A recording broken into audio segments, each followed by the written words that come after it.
তাকে বাঘ বলে সম্বোধনা করলো, কি বলবেন? চোরদেরকে যারা বাঘ বলে তাদের সম্পর্কে আপনারা ভাবুন। অনুব্রত ফিরলেন এবং একাধিক মন্ত্রী তার বাইরে দেখা করতে পারলো না, তাহলে কোনো নতুন সমীকরণ? পার্টনাররা ফিরলে দেখা করতে যাবে না? অনুব্রত চোর, বাকিরা গেছে পার্টনাররা দেখা করতে।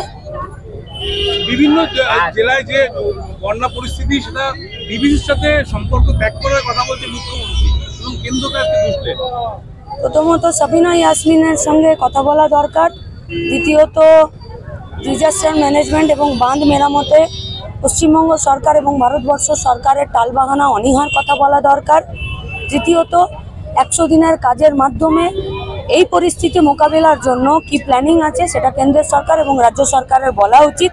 এবং রুরাল হেলথ সেন্টার, গ্রামীণ স্বাস্থ্য কেন্দ্রগুলো এই ধরনের ঘটনা ঘটলে তাদের কি রেস্কিউ অপারেশন টিম আছে, তাদের কি রেস্কিউ সিস্টেম আছে, সেটার কথা আগে বলা উচিত। এসব থেকে মুখ ঘুরিয়ে শুধুমাত্র ডিবিসির গেট খুলে দেওয়ার কথা বলে দিলে রাজ্যের মানুষ আর ওই হালকা কথাতে মানছে না।